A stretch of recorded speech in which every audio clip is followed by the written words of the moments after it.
పాత్రికేయ మిత్రులందరికీ నా నమస్కారం.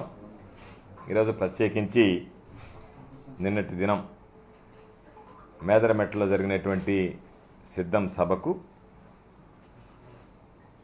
దాదాపుగా గ్రామాల్లో ఉన్నటువంటి ప్రజలు, పార్టీలు, నాయకులు, కార్యకర్తలని కాకుండా ప్రజలందరూ స్వచ్ఛందంగా తరలి రావడం జరిగింది.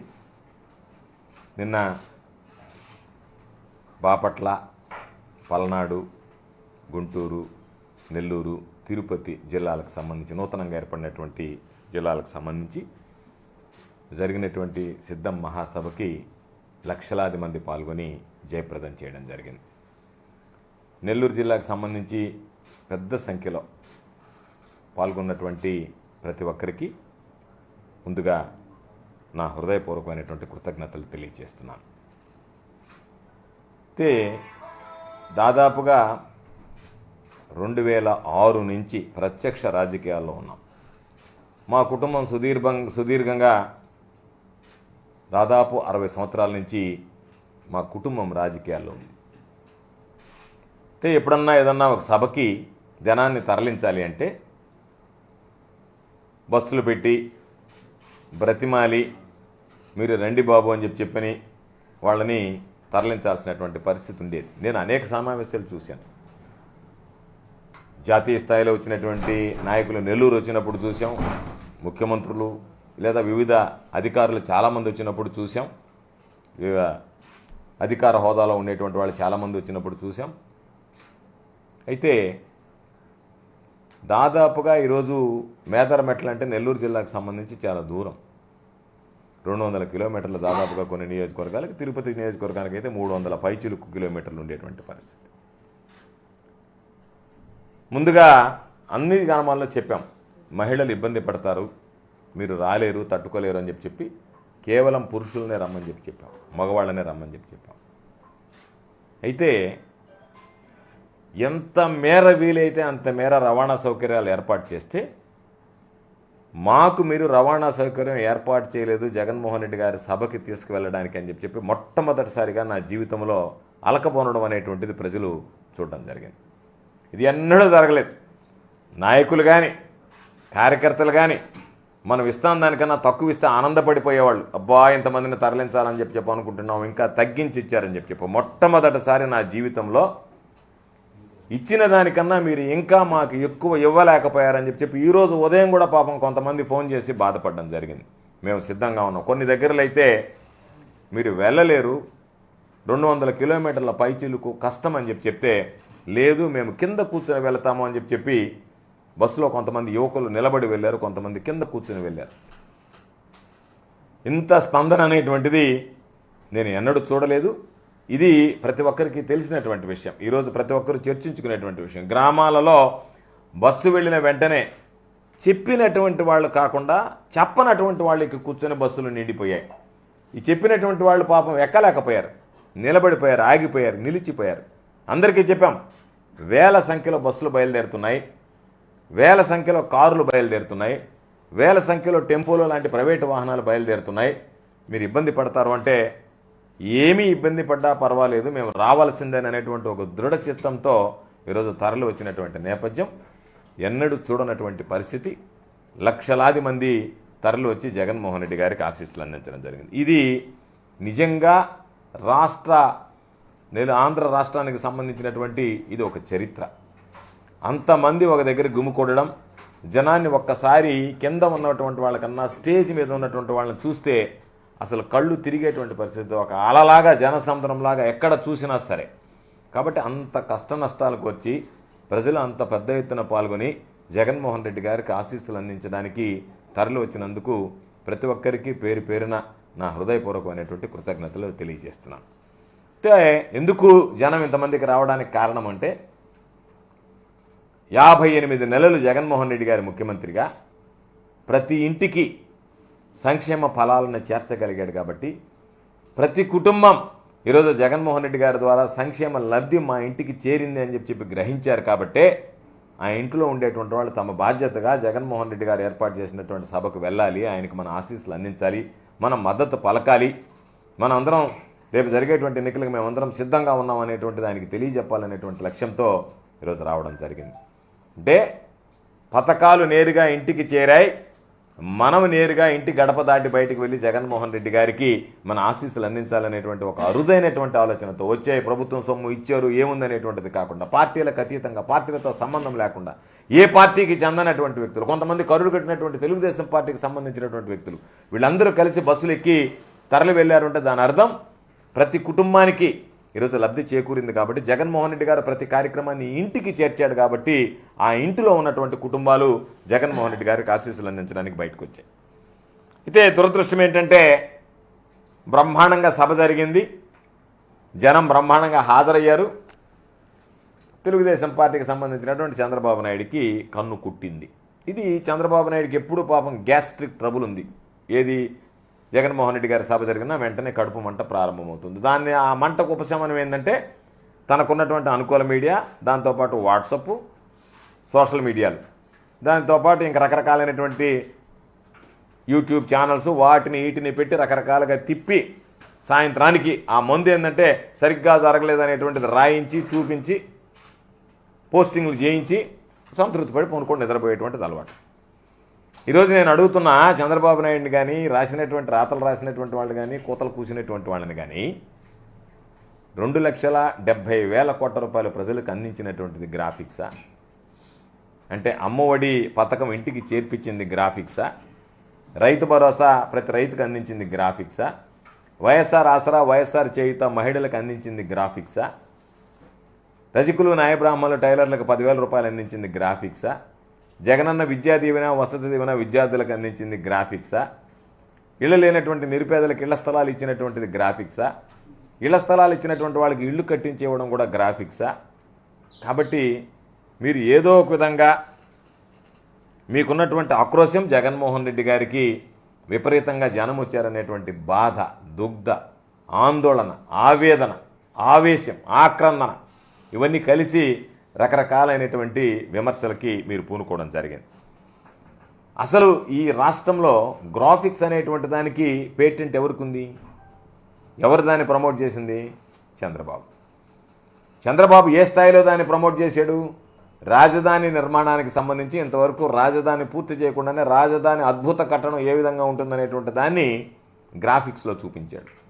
ఆ గ్రాఫిక్స్లో అద్భుతంగా రాజధానిని చూపించడానికి ఆ రాజధానికి సంబంధించినటువంటి నిర్మాణ నిపుణుల కమిటీలో ప్రముఖ దర్శకుడు అనేటువంటి రాజమౌళిని చేర్చాడు. రాజమౌళిని ఎందుకు చేర్చాడు? రాజమౌళి బాహుబలిలో బ్రహ్మాండంగా గ్రాఫిక్స్ చూపించాడు కాబట్టి, నువ్వు ఉన్నది లేనట్టుగా చూపించగలిగేటువంటి సినిమా చూపించగలిగాడు కాబట్టి, అదేవిధంగా నువ్వు కట్టినట్టుగా చూపించగలిగేటువంటి విధానాన్ని నువ్వు అవలంబిస్తే బాగుంటుంది, ప్రజలకు గ్రాఫిక్స్ చూపించాలని చెప్పి నీ బుద్ధి, నీకున్నటువంటి ఆలోచన, నీ సంకుచిత మనస్తత్వం చంద్రబాబుది గ్రాఫిక్స్లో చూపించుకొని మురిసిపోవడం, ప్రజలకు గ్రాఫిక్స్లో చూపించి ఆశ పెట్టి ఇదిగో ఈ ఆశలన్నీ తీర్చానని చెప్పి మాట్లాడడం. అటువంటి నీచమైనటువంటి మనస్తత్వం కలిగినటువంటి నువ్వు ప్రతి ఒక్కరూ నీలాగా వ్యవహరిస్తారు అనుకుంటే పొరపాటు కదా. దానికి ఏదో కింద గ్రీన్ మ్యాట్ ఉంది కాబట్టి దానికి సంబంధించినటువంటి గ్రాఫిక్స్ అని కళ్ళు పెట్టుకుని చూస్తే, అక్కడ ఉన్నటువంటి వాస్తవాన్ని గ్రహిస్తే, ఏ పత్రిక ఎవ్వరు కూడా దీనికి స్పందన లేదని కానీ, జనం రాలేదని కానీ, నోటి వెంట మాట రాలేనటువంటి పరిస్థితి. కాబట్టి దానిని జనం వచ్చారని చెప్పుకోవడానికి మీకు ఇష్టపడక, ఆ జనాన్ని చూపించడానికి మీకు మనసు రాక, మీరు ఏదో ఒక విధంగా దానికి సంబంధించి బురద చల్లాలని, ఏదో ఒక విధంగా అంటే జరిగినటువంటి కార్యక్రమాన్ని జరగలేదు అనేటువంటిది సృష్టించాలని మీరు చేసినటువంటి దుర్మార్గం అనేటువంటి ప్రయత్నం ఈరోజు వికటించలేదా? లక్షలాదిగా మందిగా వచ్చినటువంటి జనం ఈరోజు వరే మనం వెళ్ళి చూసామే, మనం చూసినటువంటిది వాస్తవం అయితే పత్రికలు ఈ విధంగా రాశాయంటే మీ పత్రికల క్రెడిబిలిటీ దెబ్బతినదా? చంద్రబాబు నాయుడు అనేటువంటి వాడికి ఎప్పుడూ విలువ లేదు. చంద్రబాబు నాయుడు అనేటువంటి వాడికి ఎప్పుడు విశ్వసనీయత లేదు. చంద్రబాబు నాయుడు నోటుకుండా నిజం వస్తే ఆశ్చర్యపడాలి, కానీ అబద్ధం వస్తే ఆశ్చర్యపడాల్సినటువంటి అవసరం లేదు. చంద్రబాబు నిద్రలేస్తే మాట్లాడేది, నోరు తెరిస్తే వచ్చేది అబద్ధాలే. నిజం రాదు, నిజం మాట్లాడు, నిజం మాట్లాడకూడదు అనేటువంటిది ఆయనకున్నటువంటి ఒక ప్రధానమైనటువంటి ఆలోచన. ఆయన పాపం నిజం మాట్లాడితే ఆయనకు పాపం ఏదో పోగొట్టుకున్నటువంటి వాళ్ళ తయారవుతాడు. కాబట్టి అబద్ధాలు అనేటువంటిది చంద్రబాబు నాయుడికి అలవాటు, చంద్రబాబు నాయుడు బలం. చంద్రబాబు నాయుడు నిజం మాట్లాడితే బలహీన పడిపోతాడు, అబద్ధాలు చెప్పిన రోజులు బలంగా ఉంటాడు. అటువంటి పరిస్థితుల్లో ఈరోజు దాన్ని ఉన్నది లేనట్టుగా చూపించి రకరకాలైనటువంటి పరిస్థితులు చేశారు. నేను మిమ్మల్ని అడుగుతున్నా, 4 సభలు జరిగాయి. ఉత్తరాంధ్రలో సభ జరిగింది, సిద్ధం సభ. తర్వాత ఉత్తర కోస్తాలో సిద్ధం సభ జరిగింది, రాయలసీమలో సిద్ధం సభ జరిగింది. నిన్న 42 నియోజకవర్గాలతో జరిగినటువంటి దక్షిణ కోస్తాలో నిన్న సిద్ధం సభ జరిగింది. 4 సభలు దాదాపుగా 1.5 నెలల నుంచి ప్రజల్లో మమేకమై ప్రజల దగ్గరికి వెళ్ళి జగన్మోహన్ రెడ్డి గారు ఈ విధంగా సిద్ధం సభల ద్వారా తాను ఏమి చేశాడనేటువంటిది చెప్తున్నాడు, ఏమి చేయబోతున్నాం అనేటువంటి దాని మీద కూడా కాస్త స్పష్టత ఇవ్వడం జరిగింది. మేనిఫెస్టో ప్రకటించాల్సి ఉంది ఇంకా. అయినా నిన్న కూడా ఏమేమైతే ఖచ్చితంగా కొనసాగుతాయనేటువంటి దాని మీద కూడా జగన్మోహన్ రెడ్డి గారు స్పష్టతనిస్తూ చంద్రబాబు నాయుడు చేసేటువంటి మోసాలు, చంద్రబాబు నాయుడు చెప్పేటువంటి అబద్ధాలు, చంద్రబాబు నాయుడు ఏ విధంగా వంచనకు మరలా ఆంధ్ర రాష్ట్ర ప్రజల్ని గురి చేయడానికి చూస్తున్నాడు, ఓట్లు దండుకోవడానికి ఈరోజు దొంగచాటుగా లేనిపోయినటువంటి హామీలు ఇచ్చనేటువంటిది కూడా నిన్న జగన్మోహన్ రెడ్డి గారు బహిర్గతం చేయడం జరిగింది. ఒక పక్క జగన్మోహన్ రెడ్డి గారు సభలు పెట్టుకొని ప్రజల మధ్యకి వెళ్ళి ప్రజలతో మమేకం అవుతుంటే చంద్రబాబు ఎక్కడున్నాడు? చంద్రబాబు ఏం చేస్తున్నాడు? రా కదలిరా సమావేశం ఏర్పాటు చేశాడు కొన్ని దగ్గరలో.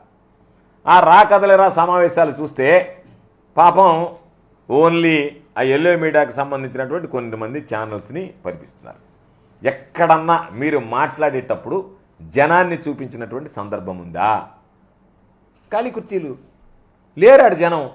ఎంతసేపటికి ఎవరున్నా లేకపోయినా మీడియాలో వస్తే చాలని చెప్పి 1 గంట చంద్రబాబు నాయుడు మైకేల్ జాక్సన్ లాగా మెడకం తగిలించుకొని వచ్చి దాని గురించి మాట్లాడిపోవడం తప్ప ఎక్కడన్నా ఎన్నడన్నా నేను జగన్మోహన్ రెడ్డి గారు మాట్లాడేటప్పుడు సభను చూపించారు, జనాన్ని చూపించారు, జనం యొక్క స్పందన చూపించారు. నువ్వు మాట్లాడేటప్పుడు జనాన్ని చూపించగలుగుతున్నారా అంటే జనం లేరు. రా కదలిరా నువ్వు పిలిస్తే రావు, నువ్వు పిలిస్తేనని చెప్పి నువ్వు వెళ్ళిపోమని చెప్పి నిన్ను తరిమి కొట్టడానికి సిద్ధమవుతున్నారు. వచ్చినటువంటి వాళ్ళు ఎవరు కూలీ జనం కూడా కాసేపు 10 నిమిషాలు వెళ్ళిపోతున్నారు. నీ ముఖం చూడడానికి జనం ఇష్టపడటం, నీ ముఖం అంటేనే జనానికి కాకుండా వచ్చేసింది. అందుకని చంద్రబాబు ఏం చేశాడు? ఇది ఎట్టా జనం వచ్చేటట్టు లేరనని జగన్మోహన్ రెడ్డి గారు ప్రజలను నమ్ముకున్నాడు. 4 సభలు ఈరోజు జగన్మోహన్ రెడ్డి గారు పూర్తి చేశాడు. మొత్తం మీద రాష్ట్రానికి సంబంధించి 4 భాగాలకు విభజించి. ఎందుకు? జనం ఒక్కసారిగా రాలేరు, వస్తే ఇబ్బందులు పడతారు. ఎందుకంటే నిన్న మనం చూసాం, ఒక సభ ఏర్పాటు చేస్తేనే ఈ 42 నియోజకవర్గాలకు సంబంధించి ఎన్ని రకాలైనటువంటి ఇబ్బందులు పడ్డారు. ఎక్కువ జమకు వచ్చారు పాపం. ఎవరిలోనైనా చింతాకంత బాధ ఉందా అంటే ఎవడు బాధపడటం లేదు, గర్వంగా చెప్పుకుంటున్నారు. అసలు రాలేకపోయాము, ఆ జనాలు, ఆ రద్దీ, ఎక్కువ జమకు చేరామని చెప్పి గర్వంగా చెప్పుకుంటున్నారు. అంటే మేము బాధలు పడొచ్చామా అనేటువంటి మాట మాట్లాడటం, మేము వెళ్ళాం, మాకు ఆ తృప్తి ఉందనేటువంటి విధంగా మాట్లాడుతున్నారు. కాబట్టి 4 దగ్గరలా సభలు పెట్టి ఆయన తిరుగుతుంటే నువ్వు ఎన్నికలకు ముందు 4 రోజులుగా ఢిల్లీలో మకాం వేసి మీరు బీజేపీతో మేము పొత్తు పెట్టుకోవడానికి సిద్ధంగా ఉన్నామని చెప్పి వాళ్ళ గడపల చుట్టూ తిరుగుతున్నాం. జగన్మోహన్ రెడ్డి గారు ప్రజల చుట్టూ తిరుగుతుంటే చంద్రబాబు నాయుడు పార్టీల చుట్టూ తిరుగుతున్నాడు. ముందేమో నువ్వు అన్నావు, ఒరే మన వల్ల కాదనుకున్నావు, రెండో వాడిని కలుపుకున్నావు పవన్ కళ్యాణ్ని. అతని దగ్గర ఏముంది పాపం? జనసేన జనసేన జనసేనాని అనని. జనం లేనటువంటి పార్టీకి సేనాని అతను. జనం జగన్మోహన్ రెడ్డి గారితో ఉంటే పార్టీకి మాత్రం జనసేనకి సేనాని తప్ప జనానికి సేనాని కాదు. అటువంటి వాడిని తెచ్చుకున్నావు. తర్వాత ఇద్దరికి అర్థమైపోయింది, అయ్యా మన ఇద్దరి వల్ల కాదు, మనం పోయి మోకరెళ్దామని చెప్పి నేరుగా పోయి బీజేపీతో మోకరెళ్ళారు. 3 అయ్యారు. 2014లో ఉన్నటువంటి వాళ్ళే కదా, కొత్త సంబంధం కొత్త కలయికేం కాదు కదా. మీరు 2014లో 3 కలిశారు. 2019 అంటే 5 సంవత్సరాలు వచ్చేటప్పటికి చంద్రబాబు నాయుడు నోటుకుండా అది ఇంగ్లీష్ కాదు ఢిల్లీలో చెప్పినటువంటి దాంట్లో ఒకసారి చూశా పాపం ఆ మీడియాలో. ఆ మీడియా వాడికి అనుమానం వచ్చింది. ప్రశ్న అడిగితే నువ్వు నన్ను అడుగుతున్నావా మోడీని అడుగుతున్నావు అని అడిగాడు అతను. హూ ఆర్ యూ అన్నాడు చంద్రబాబు ఒకటే మాట. You are talking about Modi అంటే ఎస్ అన్నాడు. అటువంటి అనర్ఘణమైనటువంటి ఇంగ్లీష్లో మోడీని విమర్శించినటువంటి వాడివి. మామూలు తెలుగులో కాకుండా నేనే అనుకున్నాడమ్మా వాడు ఎక్కడ చదువుకొని వచ్చాడో కానీ బ్రహ్మాండమైనటువంటి ఇంగ్లీష్ మాట్లాడుతున్నాడు చంద్రబాబు, వాయించి వదిలిపెట్టాడు ఢిల్లీ మీడియా అని చెప్పి. ఆ విధంగా నువ్వు ఢిల్లీలో అనర్ఘళంగా ఆంగ్ల ఉపన్యాసం ఇస్తువి, మోడీని రకరకాలుగా తిడుతీవి, మోడీ వ్యక్తిగత జీవితాన్ని గురించి మాట్లాడుతీవి.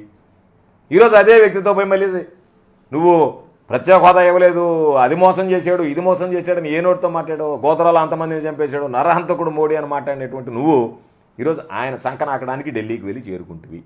అక్కడ చేరి ఆయన చుట్టూ ప్రదక్షిణాలు చేస్తేవి, అమిత్ షా చుట్టూ ప్రదక్షిణాలు చేస్తేవి, నడ్డా గారి చుట్టూ ప్రదక్షిణాలు చేస్తేవి, బీజేపీ వాళ్ళందరినీ చేసుకుపోతేవి, పవన్ కళ్యాణ్ని జోడిస్తేవి. సీట్లు తక్కువైనా ఎక్కువైనా సరే పవన్ కళ్యాణ్ నేను తగ్గించుకుంటాను, నాకేం పర్వాలేదని చెప్పిన అతను మాట్లాడా. ఇదే పవన్ కళ్యాణ్ పాపం మొన్న చూశా, నేను గనక జగన్మోహన్ రెడ్డి అనేటువంటి వాడిని కనుక తొక్కేయకపోతే నేను పవన్ కళ్యాణ్ కదా, నేను అసలు పవన్ కళ్యాణ్ ఎవరు గుర్తించారు, ఎవరు అంటున్నారు? నువ్వు ఇంతమంది చెప్పావు కదా, లోకేష్ మా అమ్మని గురించి మాట్లాడాడు, నేను 2014లో మద్దతు ఇస్తే నా కోపం రాదా రాదా రాదా నా మైకును పట్టుకు ఓఎమ్ఐడికి సెగం పట్టిందాం అనుకున్నాను. ఎట్టపోయింది ఆ సెగం? ఏమైపోయింది ఆ సెగం? ఎందుకని నువ్వు ఆ రోజు మాట్లాడేటువంటి వాడు మరలా 5 సంవత్సరాలు తిరిగేటప్పటికి మళ్ళా పోయి వాళ్ళతో చేరావు? నేను అనుకున్నా పవన్ కళ్యాణ్ చాలా గట్టిగా మాట్లాడుతున్నాడు, లోకేష్ని చంద్రబాబుని చొక్కా పట్టుకుంటాడు, కాలర్ పట్టుకుంటాడు అనుకుంటే చొక్కా కాలర్ వదిలిపెట్టి కాళ్ళు పట్టుకుంటాడు. నువ్వు ఆ రోజు మాట్లాడినటువంటి విధానం చూస్తే ఏ విధంగా ఉండింది? ప్రజలందరికీ ఇప్పుడు కూడా వీడియోలు ఉన్నాయే. ఓయమ్మ నేరుగా పోయి ఇంటికి పోయి చొక్కా పట్టుకుంటాడేమో, కాలర్ పట్టుకొని లాగుతాడేమో ఒక్కొక్కరిని అనుకుంటే అవి వదిలిపెట్టి కాళ్ళు పట్టుకుంటే లాస్ట్కి వచ్చేటప్పటికి. కాబట్టి 2014లో మీరు ఒకటయ్యారు, 2019 వచ్చేటప్పటికి ముగ్గురు మీద వెరసగపడ్డారు. మరలా 2024 వచ్చేటప్పటికి సిద్ధాంతాలు లేదు, ఏమి లేదు, గెలుపుకి ఏదో ఒక విధంగా మనం బలహీనంగా ఉన్నాం కాబట్టి జగన్మోహన్ రెడ్డి గారిని ఓడించాలంటే ఇవన్నీ మర్చిపోయి మనం అందరం ఒకటయ్యి ఏదో ఒక విధంగా జగన్మోహన్ రెడ్డి గారిని ఓడించాలని చెప్పి సిద్ధాంతం లేదు, నీతి లేదు, నిజాయితీ లేదు, ఏమీ లేదు. అందరూ కలిసి ఒకటే మరలా ఈరోజు మేము జగన్మోహన్ రెడ్డి గారి కూటమిగా ఏర్పడి జగన్మోహన్ రెడ్డి గారి మీదకి పోతాము అని చెప్పి మాట్లాడేటువంటి పరిస్థితి ఉంది. కాబట్టి నువ్వు జెండా సభ పెట్టావు, జెండా సభకి జనం రాలే. నువ్వు చంద్రబాబు నాయుడు జెండాలు మార్చుకుంటే జనం మారదు కదా. మీరిద్దరూ జెండాలు మార్చుకున్నారు, ఆయన జెండా నీకు ఇచ్చాడు, నీ జెండా ఆయనకి ఇచ్చావు, బాగానే ఉంది. జెండాలు మార్చుకున్నంత మాత్రమే జనం మారిపోరు కదా. కాబట్టి జనం ఈరోజు వైఎస్ఆర్ కాంగ్రెస్ పార్టీ వైపు చూస్తున్నారు, జనసేన నాయకులు వైఎస్ఆర్ కాంగ్రెస్ పార్టీ వైపు చూస్తున్నారు, తెలుగుదేశం పార్టీ నాయకులు ఈరోజు వైఎస్ఆర్ కాంగ్రెస్ పార్టీ వైపు చూస్తున్నారు. జెండాలు మీరు మార్చుకుంటున్నారు, మీ పార్టీలో ఉండేటువంటి వాళ్ళు పార్టీ మారి వైఎస్ఆర్ కాంగ్రెస్ పార్టీలోకి వస్తున్నారు. మీరు మార్చుకోలేకపోతున్నారు జనాలు వైఎస్ఆర్ కాంగ్రెస్ పార్టీలోకి మారుతున్నారు. కాబట్టి జెండాల సభకు వెళ్ళడం, జనం రాకపోతే ఆ జనం రాలేదనేటువంటి చిరాకులో జగన్మోహన్ రెడ్డి గారి మీదనో వైఎస్ఆర్ కాంగ్రెస్ పార్టీ మీదనో విరుచుకుపడడం ఇవన్నీ సరైనటువంటివి కాదు. ఈరోజు జగన్మోహన్ రెడ్డి గారి పనితీరు నచ్చింది కాబట్టి, జగన్మోహన్ రెడ్డి గారు ప్రజలను మెప్పించగలిగాడు కాబట్టి, జగన్మోహన్ రెడ్డి గారు 58 నెలల పాటు అండగా నిలవగలిగాడు కాబట్టి ఎన్నికలు వస్తున్నాయి, నాకు ఆశీస్సులు అందించండి అని అంటే కని విని ఎరుగని రీతిలో పెద్ద ఎత్తున భారీగా లక్షల సంఖ్యలో జనం తరలి వెళ్ళి ఎన్ని ఇబ్బందులైనా సరే పడతాం, ఓర్చుకుంటాం, భరిస్తాం జగన్మోహన్ రెడ్డి గారి కోసం, జగన్మోహన్ రెడ్డి గారికి మేము సంఘీభావం తెలియజేస్తామని చెప్పి అంత పెద్ద ఎత్తున విచ్చేసి ఈరోజు సిద్ధం సభను జయప్రదం చేస్తే చేతగాక చేష్టలుడిగి జనం రాక, జనాన్ని మీరు చూడడానికి జనం ఇష్టపడక, మీ ముఖాలు చూడడానికి, మీ నిర్ణయాల పట్ల జనంలో వ్యతిరేకత వ్యక్తమవుతుంటే ఏ ఒక్క సర్వే అయినా మీకు అనుకూలంగా నేషనల్ స్థాయిలో జరిగేటువంటి ఏ సర్వే జరిగినా సరే ఇది వైఎస్ఆర్ కాంగ్రెస్ పార్టీకి సంబంధించినటువంటి సర్వే.